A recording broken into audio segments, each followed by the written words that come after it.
Iron preparation and dose. तो देखिए हम दो प्रिपरेशन देखेंगे, आयरन ओरल और पेरेंटरल। ओरल में देखिए सबसे पहले प्रिफर्ड रूट क्या होता है, ओरल रूट होता है। साइट ऑफ एब्जॉर्प्शन क्या होता है ओरल रूट में, जब मतलब ओरल इनटेक करे किसी ड्रग का कोई पर्सन तो उससे आयरन एब्जॉर्प्शन अपर जीआईटी और अपर इंटेस्टाइन और ड्यूडेनम में होगा। ठीक है, अब आप इससे सोच सकते हो जो drugs lower part of GIT में आयरन रिलीज करेंगे वो काम की नहीं है। क्यों? क्योंकि आयरन तो कहाँ एब्जॉर्ब होना है, अपर इंटेस्टाइन में। तो इसीलिए सस्टेन्ड रिलीज फॉर्मुलेशन जो होते हैं वो इरेशनल या एक्सपेंसिव तो होते ही हैं, वो इरेशनल भी अब यूज में नहीं होते हैं।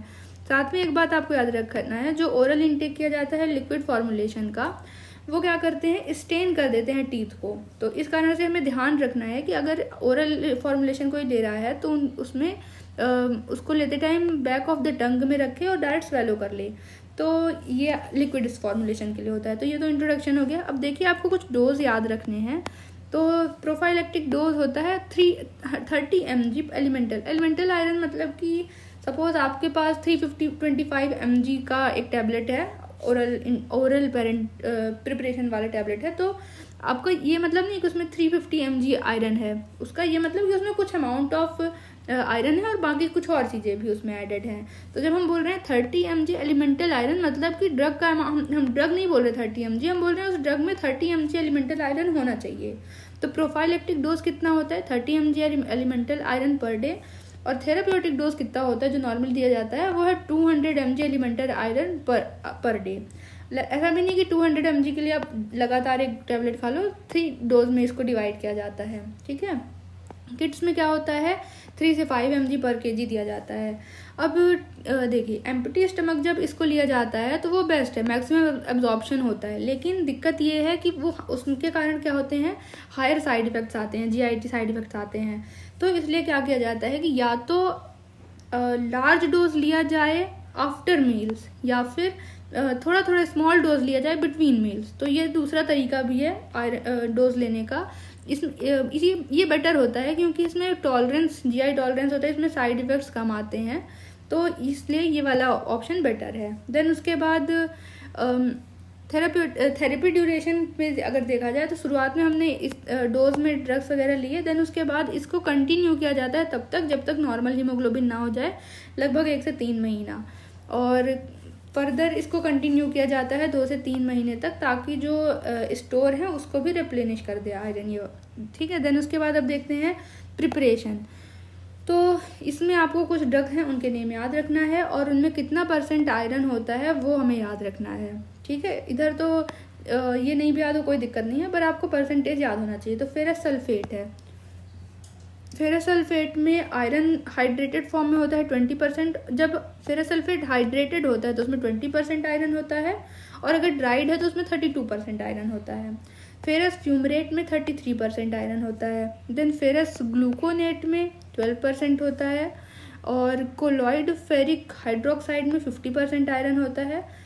कार्बोनिल आयरन में 100% आयरन होता है। एंड अदर कुछ ड्रग्स हैं जिनमें लगभग 5 से 35% हो सकता है। वो कौन है, लाइक फेरस सक्सीनेट, इसमें 35%, फेरिक अमोनियम सिट्रेट 20%, फेरस अमीनोएट, इसमें 10% आयरन होता है। आयरन कैल्शियम कॉम्प्लेक्स, इसमें 5% आयरन होता है। फेरिक हाइड्रोक्साइड हाइड्रोक्सी पॉलीमाल्टोज होता है। तो आपको ओवरऑल नाम याद रखने हैं, और ये कुछ अदर नेम है उनको भी याद रखना है। तो सिंपल देखिए, फेरस तो ऑलमोस्ट सब में है, इसमें सल्फेट है, और इधर फ्यूमरेट है, ग्लूकोनेट है, colloidal ferric hydroxide, carbonyl iron, और अदर फिर हो गए ferrous succinate, ferric ammonium citrate, ferrous aminoate, और आयरन कैल्शियम कॉम्प्लेक्स। तो इस तरीके से आप 1-2 बार इनको रिवाइज करो, याद हो जाएंगे, और साथ में % भी। बाकी इसमें तो थोड़ी और बातें हैं, कुछ उसके की फीचर्स हैं, तो वो सुन लीजिए कि आयरन फेरस सल्फेट क्या होता है, चीपेस्ट होता है और मोस्ट कॉमन होता है, पर इसका मेटेलिक टेस्ट होता है। जबकि फेरस फ्यूमरेट, इसका कोई टेस्ट नहीं होता है। ठीक है, और लेकिन वाटर में ये कम सोल्यूबल होता है। फिर आते हैं कोलोइडल फेरिक हाइड्रोक्साइड में, ये लिक्विड ड्रॉप के फॉर्म में अवेलेबल होता है। देन कार्बोनिल आयरन, तो ये फाइन पाउडर के फॉर्म में प्रेजेंट होता है। और इसको कहाँ से प्रिपेयर किया जाता है, तो आयरन पेंटाकार्बोनिल से प्रिपेयर किया जाता है, फाइन पाउडर प्रिपेयर किए जाते हैं। और ये क्या करता है, स्लो रिलीज करता है आयरन को, बेटर टॉलरेंस प्रोवाइड करता है, और इसकी बायो अवेलेबिलिटी लगभग 3/4 होती है आयरन सल्फेट की। और बस इतनी। तो आपको मेन तो आपको ये वाला पोर्शन याद होना चाहिए, ठीक है। अब देखिए कि पेरेंटरल डोज देखते हैं। तो इसमें क्या होता है कि पेरेंटरल मतलब हम इसको इंजेक्शन के थ्रू देंगे। तो इसमें देखिए क्या होता है, अब ये क्यों बनाया गया, पहले तो ये जब पर्सन को क्या हो, ओरल आयरन का इंटॉलरेंस हो, मतलब जीआई अपसेट हो। दूसरा ऐसा हो रहा हो कि अब्जॉर्प्शन नहीं हो पा रहा हो, माल एब्जॉर्प्शन हो, लाइक इन्फ्लेमेटरी बोवल डिजीज या फिर रूमेटॉइड अर्थराइटिस में, या फिर ओरल नॉन कंप्लायंस हो, या फिर सीवियर डिफिशियंसी हो, या फिर क्रॉनिक ब्लीडिंग हो रही हो। तो उसके लिए हमें तुरंत चाहिए तो हम पेरेंटरल रूट यूज़ करते हैं। या फिर क्रॉनिक किडनी डिजीज़ का पेशेंट हो और उसको इरिथ्रोपोइटिन दिया जा रहा हो, तो इरिथ्रोपोइटिन तभी तो वर्क कर पाएगा ना जब आयरन होगा। तो इसलिए हम पेरेंटरल प्रिपरेशन देते हैं आयरन का इस केस में। तो ये आपको कुछ इंडिकेशन याद रखनी है कि हम पेरेंटरल आयरन क्यों दे रहे हैं। ओरल भी तो दे सकते थे पर नहीं, ये कुछ रीज़न है जिसमें आपको पेरेंटरल प्रिपरेशन यूज़ करनी पड़ती है, ठीक है। तो ये अब उसका डोज एक कैलकुलेशन का फॉर्मूला है। टोटल आयरन रिक्वायरमेंट जो है उसके लिए करना होता है 4.4 इंटू बॉडी वेट इन केजी की यूनिट में इंटू हीमोग्लोबिन डिफिशियंसी किस यूनिट में, ग्राम पर डेसीलीटर। तो ये आपको formula calculation, dose calculation formula पता होना चाहिए। देन देखते हैं कि इसमें आपको 4 ड्रग्स और उनके कुछ फीचर्स याद रखने हैं। तो आयरन डेक्स्ट्रन, फिर ferrous sucrose, ferric carboxy maltose और आयरन आइसोमाल्टोसाइड। तो सबसे पहले देखते हैं आयरन डेक्स्ट्रन। ये आपको पता होना चाहिए कि ये क्या है, high molecular weight colloidal solution है 50 mg आयरन पर ml का, ठीक है। Ferrous sucrose high molecular weight complex है आयरन हाइड्रोक्साइड और प्लस सुक्रोज का, नाम से ही क्लियर है सुक्रोज, तो सुक्रोज होगा, ठीक है।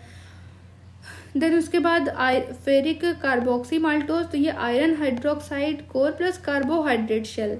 कोर में फेरिक का हाइड्रोक्साइड होता है और बाहर क्या होता है, कार्बोहाइड्रेट की शेल होती है। देन आयरन आइसोमाल्टोसाइड, इसमें क्या होता है, आयरन होता है और आइसोमाल्टोसाइड होता है 100 यूनिट्स का मैट्रिक्स। देन उसके बाद आपको अब इसमें कुछ रूट इसके याद रखना है और ये किस तरीके से वर्क करता है, उसके एडीआर क्या है। तो देखिए सबसे पहले हम देखते हैं आयरन डेक्स्ट्रन। तो इसको मतलब ये एक लौता ऐसा ड्रग है जिसको ड्रग नहीं बोलना चाहिए, आयरन प्रिपरेशन पेरेंटरल प्रिपरेशन का ड्रग है, जो कि आईएम भी दिया जा सकता है और आईवी भी दिया जा सकता है। बाकी सब हैं जो कि आईवी ही दिए जाते हैं, ठीक है। तो ये आपको पता होना चाहिए कौन सा है ये, आयरन डेक्स्ट्रन। तो देखिए जब हम आईएम के थ्रू देते हैं तो जेड ट्रैक टेक्निक से देते हैं, ठीक है। ये इसके कारण क्या होता है, अगर आप ऐसे जेड ट्रैक टेक्निक से नहीं दोगे तो इसके कारण स्किन में क्या होने लगता है, स्टेन होने लगता है। तो इसलिए इसको जेड ट्रैक टेक्निक से दिया जाता है, ये प्रिवेंट करता है स्किन स्टेनिंग। और आईवी रूट की बात करें तो इसमें हम 100 mg आयरन देते हैं पर डे ओवर 10 मिनट, या फिर टोटल डोज देते हैं 500 ml सेलाइन 6 से 8 घंटे में।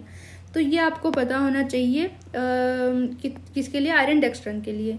देन कैसे वर्क करता है ये, तो आईएम के थ्रू जब हम देते हैं तो ये सबसे पहले लिम्फेटिक्स में एंटर करता है, जैसे हमने नॉर्मली पढ़ा है ट्रांसफरिन से बाइंड होता है फिर आगे ट्रांसफर होता है आयरन, लेकिन यहाँ पर अनबाउंड रहता है ट्रांसफरिन से।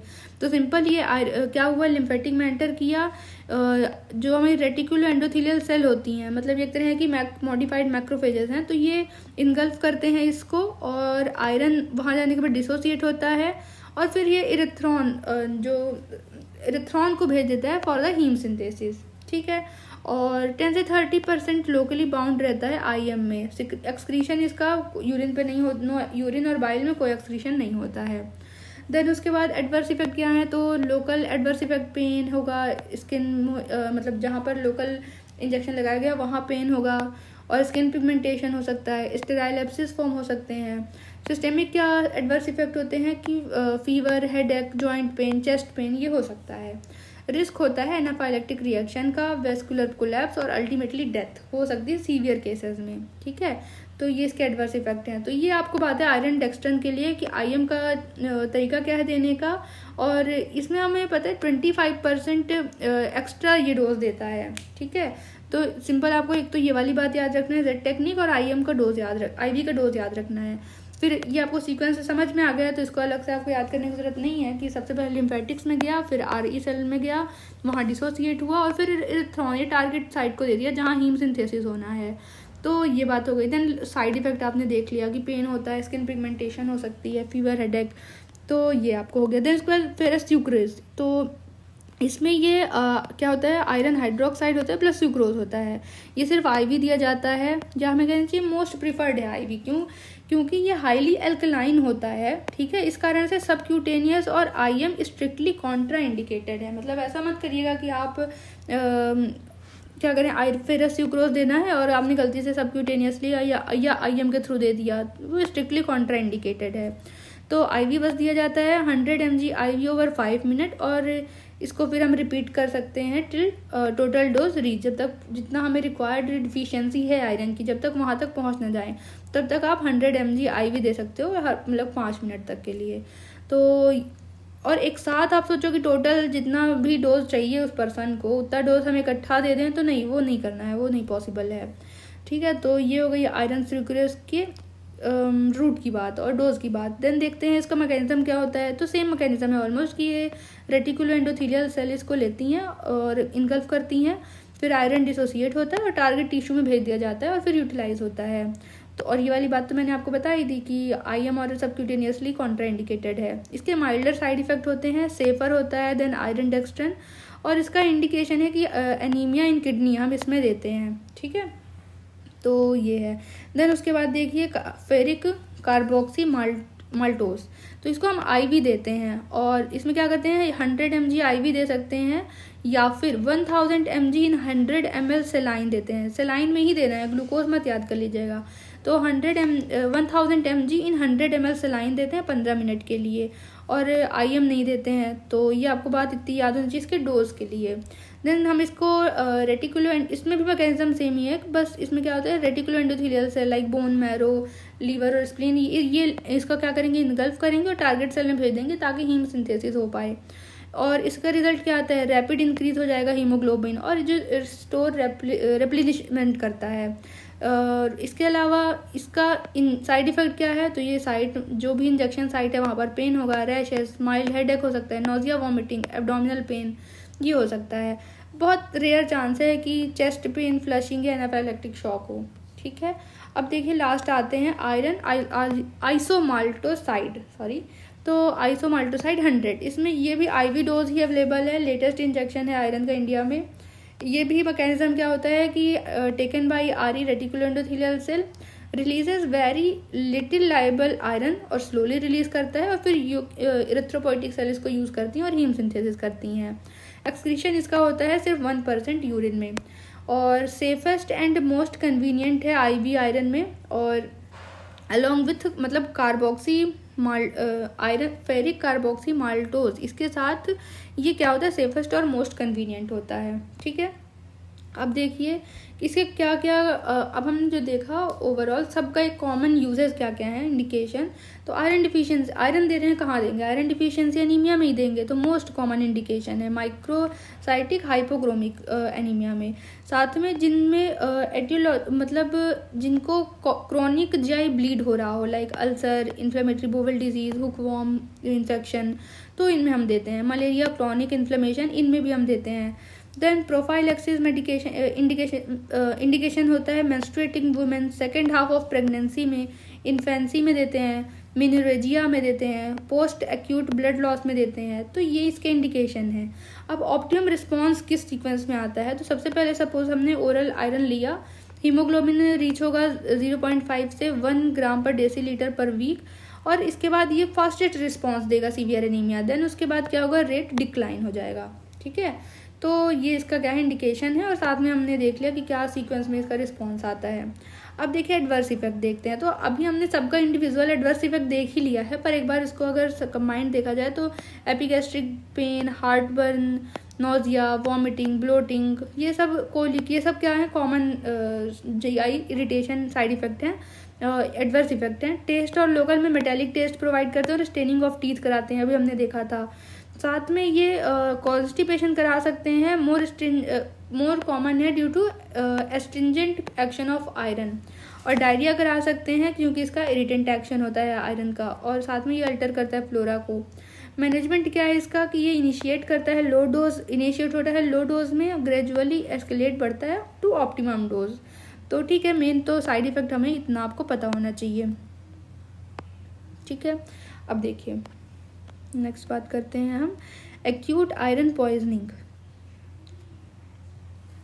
ये क्या होता है कि एडल्ट में तो रेयर होता है एक्यूट आयरन पॉइजनिंग, ये कॉमन होता है इन्फेंट और चिल्ड्रन में, जो इकट्ठा 10 से 20 टैबलेट ले लें या फिर more than 60 mg/kg elemental iron intake कर लें तो उनको क्या हो जाएगी एक्यूट आयरन पॉइजनिंग। अब इसमें क्या होता है कि शुरुआत में अर्ली फेज में लगभग लेस देन 6 आवर में क्या क्या रिजल्ट मतलब इफेक्ट्स आते हैं, तो वॉमिटिंग होगा, एब्डोमिनल पेन होगा, हेमेटोमेसिस होगा, diarrhoea, lethargy, cyanosis, dehydration, acidosis, convulsion, ये सारे साइड इफेक्ट्स लगभग 6 घंटे के अंदर आ जाएंगे। देन उसके बाद टेम्परेरी अपरेंट इम्प्रूवमेंट होता है, एक मतलब इम्प्रूवमेंट थोड़ा सा मिलेगा। देन उसके बाद फिर क्या होगा, लगभग 12 से 36 घंटे बाद गट हिमरेज होगा और इन्फ्लेमेशन होगा। ठीक है, necrotising enteritis, hepatic necrosis, brain damage ये भी हो सकता है, साथ में शॉक, कार्डियोवैस्कुलर कोलैप्स और एट लास्ट डेथ भी हो सकती है because of acute iron poisoning. ठीक है, तो ये आपको ध्यान रखना है कि ये सब चीज़ें हो सकती हैं। देन उसके बाद आते हैं कि ट्रीटमेंट प्रोटोकॉल क्या है। तो सबसे पहला आप खुद ही सोचिए, किसी ने बहुत ज़्यादा आयरन ले लिया है तो उसको आप पहले उसका एब्जॉर्प्शन रोकना चाहोगे तो गैस्ट्रिक लवाज करा दीजिए। तो यूज़ करना होता है उसके लिए सोडियम बाइकार्बोनेट सॉल्यूशन, ये रेंडर करता है रेंडर्स आयरन इनसॉल्यूबल। देन उसके बाद कॉम्प्लेक्स आयरन बनाए, मतलब कि आप एग यॉक या फिर मिल्क दे इनटेक करे वो पर्सन ओरली, तो उसके कारण भी क्या होगा, आयरन के साथ कॉम्प्लेक्स बना लेगा और एब्जॉर्ब नहीं होगा साथ में। अब एक बात याद रखनी है, आपने कई सारी पॉइजनिंग पढ़ी होगी, उसमें आप पढ़ते हैं कि एक्टिवेटेड चारकोल दे दिया जाए। अब आप इसमें भी सोचो यही चीज़ लिख देंगे, नहीं। एक्टिवेटेड चारकोल जो है वो आयरन के एब्जॉर्प्शन में आयरन का एब्जॉर्प्शन नहीं करता है, तो इसलिए वहाँ इसमें आयरन पॉइजनिंग में एक्टिवेटेड चारकोल किसी काम का नहीं है। ठीक है, अब दूसरा चीज़ है, या तो अगर एब्जॉर्प्शन नहीं हो पाया है तो अब उसके लिए चिलेशन हम थेरेपी यूज़ करते हैं। तो इसमें ड्रग ऑफ चॉइस क्या है, डेस्फेरियोक्सामिन, इसको IM रूट के थ्रू प्रिफर्ड होता है। इसमें हम 0.5 से 1 ग्राम देते हैं और या फिर 50 mg/kg चिल्ड्रंस में देते हैं, तो every 4 to 12 hour. Then IV route के थ्रू अगर शॉक हो गया है तो IV रूट के थ्रू देंगे 10 से 15 mg/h। देन एंड पॉइंट पे क्या होता है कि जब मतलब ठीक हो गया पर्सन तो कंटिन्यू करते हैं सीरम आयरन को लगभग लेस देन 300 mg/μg/dL।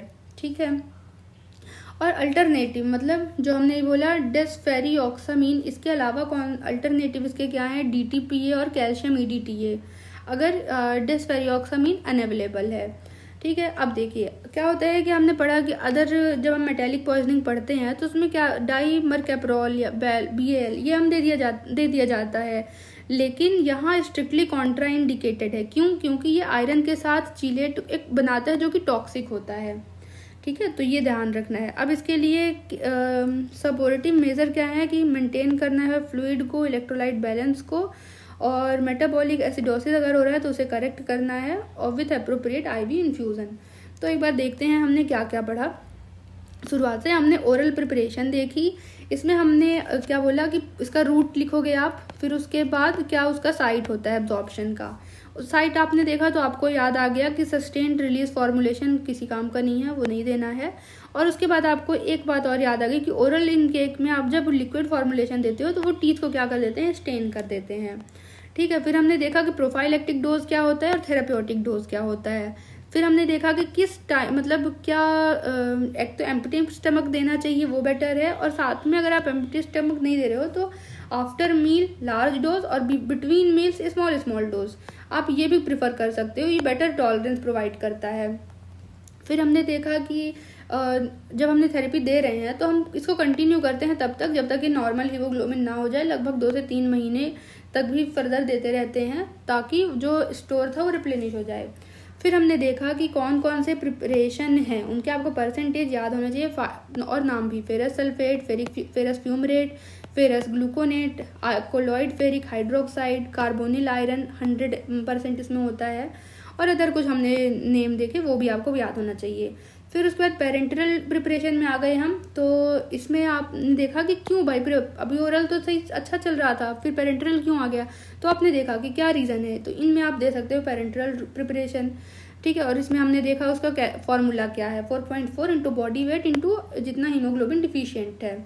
और फिर हमने देखा 4 इसमें आपको प्रिपरेशन पढ़ना है, एक तो आयरन डेक्स्ट्रन, फेरस सुक्रोज और फेरिक कार्बोक्सी माल्टोज और आयरन आइसोमाल्टोसाइड 1000। फिर हमने इसमें देखा ये कुछ बातें, मेन तो आयरन डेक्स्ट्रन है जो कि आईवी और आईएम दोनों में अवेलेबल है, बाकी सब आईवी रूट में अवेलेबल हैं। डोज आई थिंक याद हो जाए तो अच्छी बात है, बाकी आपको ये चीज़ तो एटलीस्ट याद ही होनी चाहिए कि आईएम आईवी कौन सा होता है। फिर हमने मैकेनिज्म देखा, तो मैकेनिज्म ऑलमोस्ट सबका सेम ही है, ठीक है, थोड़ा बहुत वेरिएशन है, बट ये आपका ऑलमोस्ट सेम है, तो वो आपको पता रहेगा। ये वाली बात बिल्कुल नहीं भूलना है कि ये हाईली कॉन्ट्राइंडिकेटेड होता है, कौन सा, फेरस सुक्रोज। देन उसके बाद एडवर्स इफेक्ट भी सब में लगभग कॉमन ही है, पेन, स्किन पिगमेंटेशन, ये सब कॉमन है, बस कुछ में नहीं होते हैं, लाइक फेरस सुक्रोज, इसमें ये सेफर होता है ज़्यादा, ठीक है। तो ये आपको ध्यान रखना है। और आइसोमाल्टोसाइड इज सेफेस्ट है, ठीक है, मोस्ट कन्वीनियंट आईवी आयरन है। देन उसके बाद क्लिनिकल यूजेस हमने देखा, एक तो आयरन डिफिशियंसी, दूसरा ये क्रॉनिक ब्लीड, मलेरिया, इन सब में, और प्रोफाइलेक्टिक मेडिटेशन मेंस्ट्रुएटिंग वुमेन या प्रेगनेंसी इन्फेंसी में दे सकते हैं। देन उसके बाद हमने देखा एडवर्स इफेक्ट क्या है। तो एडवर्स इफेक्ट आपको पता है कि अभी हमने देख लिया। एस्ट्रिंजेंट एक्शन ऑफ आयरन, इसका ये मतलब होता है कि आयरन जो है वो उसका क्या होता है, सेल के अंदर जो सेल के ऊपर जो प्रोटीन लगे रहते हैं वो इस प्रोटीन को क्या करा देता है, कोएगुलेट करा देता है इसके, और साथ में जो सेल्स होती हैं उनको श्रिंक कराता है। अब श्रिंक कराएगा तो क्या होगा, कॉन्स्टिपेशन होगा, जो भी बोवेल मूवमेंट है वो थोड़ा अच्छे से, उसमें से सिक्रीशन स्टॉप हो जाएगा, एक्सक्रीशन स्टॉप हो जाएगा, इस कारण से कॉन्स्टिपेशन होता है। और डायरिया हो सकता है, तो ये क्योंकि वो इरिटेंट एक्शन होता है और अल्टर फ्लोरा होता है, तो ये हो गया। और फिर हमने एक्यूट आयरन पॉइजनिंग में देखा कि पहले तो इफेक्ट क्या क्या आते हैं जब बहुत ज़्यादा, जब ये चीज़ हो जाता है, एक्यूट आयरन पॉइजनिंग होती है तब, और फिर उसके बाद हमने देखा कि क्या क्या इसको दिया जाता है, ठीक है। लाइक इसका सबसे पहले हमने देखा तो जीआई एब्जॉर्प्शन आप प्रिवेंट करो, या फिर उसको चीलेट कर दो, जो भी आयरन एब्जॉर्ब हो गया बहुत ज़्यादा उसका चीलेशन कर दें, और जिसके कारण वो कम टॉक्सिक हो जाए, और साथ फिर उसके बाद हम उसको सपोर्टिव मेजर प्रोवाइड करें। तो ये हो गया पूरा आपके आयरन प्रिपरेशन के बारे में।